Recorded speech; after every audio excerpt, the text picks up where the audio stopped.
If you've been living under a rock lately, one of the biggest games of the decade is probably releasing next year, and that's Grand Theft Auto 6. And it's got me thinking of the excitement of the game and how everyone is really rallying behind it, how everyone's going to pick up the game. Like, there's probably not one person that has heard about it that isn't interested in what the game is. And just coming from Rockstar, like, there's a lot of expectations on the line for this game, especially on the business side of things. Now, I'm not gonna say that I know exactly how these business decisions and how these business laws, like how it works. I wouldn't say. This is just me speculating and just based on recent examples that have kind of shown that I feel like it's going to lead to a huge AAA gaming crash. And that doesn't mean that gaming is going anywhere. That just means like some of the bigger studios are not going to be developing as many games, especially just with the amount of money that these companies are spending into them and then just ultimately getting no returns on them. And it is just wild the amount of just overall support that the game will probably generate once the actual game is in a state where they can actually say, okay, we can put orders down and starting getting into that hype season where they market the game a shit ton. But it shows that the game is going to generate a lot of profit pretty quickly, especially just early on. And there's just going to be a lot of people that are looking at that at other studios that want that sort of fame. They want that sort of revenue string. They want that feeling. They just want that money. They want that money. They greedy ass Mr. Krabs, son of a bitches. They want that money. But let's go into these examples because there's just been so many games that like to follow these trends and either they take too long, they're poorly done and boring, or they're just the same bullshit that they've done for... I think we'll get there. We'll get there. The first example is of Concord. You've probably seen the news strings on it.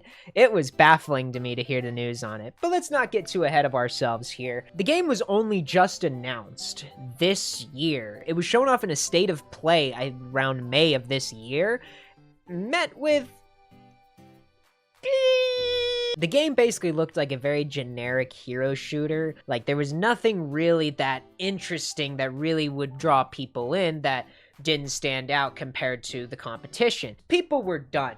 People were done with these type of games. People are excited for Astrobot releasing at the end of this week, which... I'm playing that shit. It's gonna be awesome. The game was basically set to release on August 23rd of this year. And that came and went with very little interest. With the game peaking on Steam, about almost 600 players on launch day. Do you know how insane that is? This isn't just a first release title from a small developer and publisher. No! This was published by fucking Sony! The makers of the place. But that's not even taking into account the numbers that were actually playing on PlayStation. There was a report that came out saying, just based on estimations on, like, I think achievement numbers and just overall, I think, on web page interaction, but it's rumored to have only sold up to 25,000 copies. It is baffling to me because I only remember seeing it during that first PlayStation showcase. That was the only real time that I remember watching it, and even then, it didn't look that interesting. It was a very generic, like I said, a very generic hero shooter with very just by the books characters that just kind of took after some Overwatch character. Like, it just felt like they were copying Overwatch. And I already have mixed opinions about that game. And so for the game costing up to about $40, there was just no reason to go out and purchase it when you can go play slightly better slop for free. Go play Garden Warfare 2. Go check out that video, bro. But after saying this, with the low numbers and published by Sony, something was going to happen to this game. Either it going free to play, or just the servers down in about a year, Oh no, wait, the servers are going down on Friday. Yeah, no, the game is going down on the 6th of September, which is this Friday at the time of recording this video. The game barely lasted 2 weeks. That's how badly the game was doing, unfortunately. All I can say is my heart goes out to all the developers and people that actually just were told what to work on, because obviously there was a lot of problems that stemmed probably from publishing wanting some specific details, and also like higher ups wanting, like investors wanting certain details. It's just a mishmash of random boring hero shooter elements. It just doesn't stand out. In an oversaturated hero shooter market, you need a really large hook. A large enough hook, like the Marvel IP, baby. Let's go, Marvel rival! What this actually means when you actually look at the letter they put out to people is they're just taking the game down, basically just saying, whoops, we didn't release this, here's your money back. Basically Mr. Krabs making him unwatch TV. And why I'm bringing up Concord in the context of the gaming crash stuff is because this game took 8 years to develop. 8 years? 8 years? And you lasted 2 weeks. The fuck? I've seen milk last longer than 2 weeks. Am I going insane? But you have to think, like, back when the game was being conceived. 8 years ago, some of the biggest games were Destiny, Overwatch. All those games have sort of evolved in a way, but also have stuck around for so long that some people just want to stick to those, or just ultimately are tired of that sort of genre. They want something different.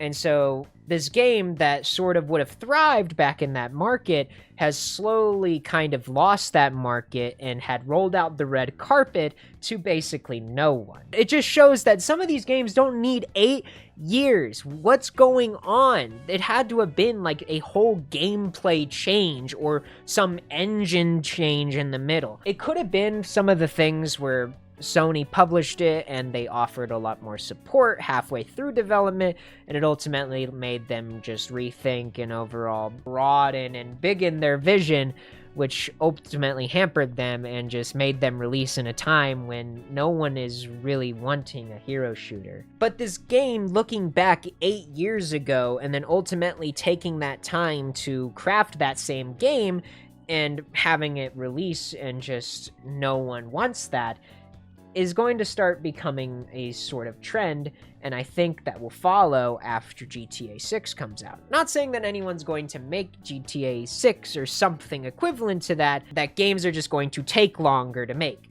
Like GTA 6, if it's rumored to come out next year, would have been in development for over 10 years. And it brings me to my next example, which is another game that came out this last year that tried to follow a lot of these same trends and just ultimately tried to replicate that success with little to no fanfare. And that's our good old pal Suicide Squad killed the Justice League, baby. After a few seasons have kind of released now, I've seen just exactly what the game is. Granted, I don't think they really care now, so I don't think that this newer stuff is a good indicator of what the game would have been, but it sure shows what the game is, I'll say that. The game is basically, from what I've seen, is a kind of a mix of a looter shooter, hero shooter, where you basically just kill waves and waves of enemies while protecting points, taking a point from point A to point B, as you collect different guns and loot, as like in a looter shooter like Borderlands. The missions and overall enemy variety is horribly lacking, and for what the game wants to be, they'll have these same repeated missions grinded over and over and over again to help pad out length. And then occasionally there would be a boss fight, like it would be just the Justice League, and then the final guy would be just a different version of the Justice League every season, which I went back to check because I couldn't believe that. I thought maybe they would get embarrassed and say, nope, that we didn't do that. This is different now. He has actual moves. Nope, it's like, I think it was Superman or Green Lantern. I don't remember. I don't give a fuck. But also the game had a very long string string of updates planned, a very long timeline of events and things going forward to keep people excited and drummed up in the games, and battle passes, man. But it showed that the game was mostly just kind of slopped together to kind of just market whatever kind of cosmetics or weapon cases that they could give out, because there was just nothing of variety in it, and it just ultimately seemed like that they were just trying to copy all of the big shooters at the time when it was probably being developed, and ultimately realizing that they really just can't make that and sell it. They have to overall put a new twist and give a hook to players to give them something to play. Granted, I'm not going to say that the game is just like how the live service angles, like with Fortnite or Apex, like, I'm not going to say that it's just like that game. There's obviously a different game to it, but having all of these attached details that just are copying the things from another game, it just shows that you're not putting in the effort, but ultimately want the same results as you would get for like Fortnite numbers or Apex. And the game was rumored to, I think, have spent over $250 million to make, which is baffling. It, like, we already kind of went into how crazy that is, but it just shows that these very like long-ended developments, these very bloated budgets, are ultimately just exhausting the gaming industry and leading to a bunch of games that should have released years ago that are now just starting to pop up because they've just finished development. And it's starting to really bring it to a cause when we go back to our good old friend Ubisoft. Everybody knew it was coming, baby. Star Wars Outlaws released earlier, I think last month, and it has drummed up a little bit of interest. I'm only going to bring up one little detail, kind of, and just overall the state of the game, because it is crazy to me how they just keep getting away with this shit, man. But Star Wars Outlaws released in, of course, the 3-day early access deal, where if you spend over $100, you can get access to it 3 days earlier. Wow, on a weekday when I'm probably working. The people that jumped into this 3-day early access got to experience the wonders of an open world Star Wars. And to the clips I've seen, I'll pop up a few and I'll credit them down below. You can go check them out. This is like a vast looking game. I think Ubisoft has done a really, really good job, by the way. You there? Never mind. They don't look friendly. I think I can cross this gap without being seen. Nope, I was wrong. Oh, are there like 5 guys? What happened? All right. Oh, God. I wonder if I can I get next that far? No. Oh, who saw me? What the hell? Whoa. Oh, we're spotted, Nick. What are you doing? It is just crazy to me how they just keep releasing these games in this state, especially when it's not even supposed to be released. You didn't have to release it 3 days early. Why did you release it in 3 days? Because you wouldn't get the $100? That's it. That's it. That's all that matters, I guess. That's all that matters to our good friends at Ubisoft. The game is just filled with the same old buggy messes, same old random buggy missions, and just the same structures you've seen from past Ubisoft titles like Far Cry 3 and Watch Dogs. Like, you've seen every single one of these missions in this game, probably. It just with a Star Wars twist on it. But the cherry on top, and I think the biggest rule from this, with this sort of 3-day early access thing, is that there was a bug. A bug that was so bad that when Ubisoft sent out the update for the day 1 patch, everyone's save file from before when they played it 3 days early, paid $100, would be corrupted, ultimately just leading it to be unplayable. How did this get passed? How did this get passed along? Every single person that played that game 3 days early, basically either their save file was just unplayable or just something was just wrong with it. And Ubisoft basically just said, you'll have to restart the game. Fresh file, day 1, like everybody else. and just overall asking more money for these players is what I'm going on about with this game. Like, we could go on about the poorly designed mission structure, buggy terrain, like we could go on and on and on about it. They'll fix it eventually, and then we'll get it at 40% off 2 years later, and it'll be a masterpiece. Probably not. But it shows people paying upfront these higher prices are just getting absolutely nothing of value as the people that bought it for $60. They basically just got robbed. It's just going to make the consumer more aware of what they're buying, and I think it's going to lead to a lot of games in the future just not selling as well because people are not going to take that bullshit. And we bring it back to Grand Theft Auto 6. I've heard rumors, and kind of just sporadically, and it's that GTA 6 could cost way more than $70 with how much the game has rumored to be developed. I'll just put that up on screen because I think it's in the billion, but I'm pretty sure I'm wrong. And so it is rumored that GTA 6 could cost more than $70, which I don't think they will. It'll just, I think, lead to a lot less people purchasing the game, obviously, but there is a chance. There is a chance because of how much the game costs, and they know people will buy it. And I think that's the sucky thing about it, is that people will buy it at a higher cost than that. But if it does do that, it's going to lead to another conversation where other games are going to try to cost that much or attempt to market the reasons why they should be $80 now. The game, I think, will be fine. I think the game overall will exceed expectations. Mine are a little low because I'm not too big into the series, but I've played through 5 and I've played through Red Dead, and I thought Red Dead was impressive as hell. And so I want to see that sort of tech into GTA 6. So overall, it has people excited. It has people excited. And I think that people are going to look at the statistics and look at this data and ultimately not look at why that it did so well, because it was GTA fucking 6, and just ultimately think, oh, we can do that. We just bump the price up. We just ultimately get more people. It'll be a slam dunk.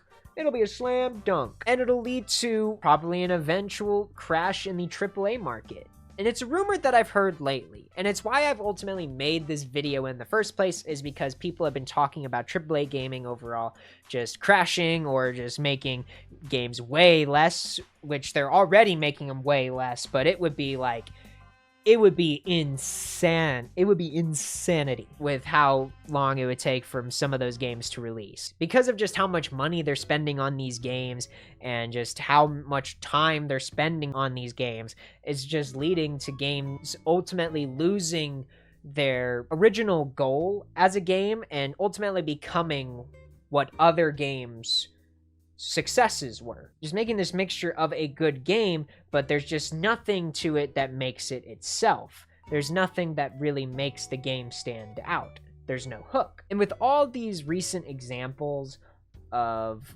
showing that games following these trends, taking way too long to release, and just costing way too much for no reason, is just probably going to be the reason that the AAA gaming market is going to crash. And I think GTA 6 is going to be the tipping point where a bunch of these companies try to just make the biggest game possible, and it ultimately just makes them implode, and every publisher just ultimately having nothing to put out because the games are just not ready. They will never be ready because they are never going to be the games that they want them to be. And I think it's just going to lead to a pause in AAA gaming for a little bit. They will never go away.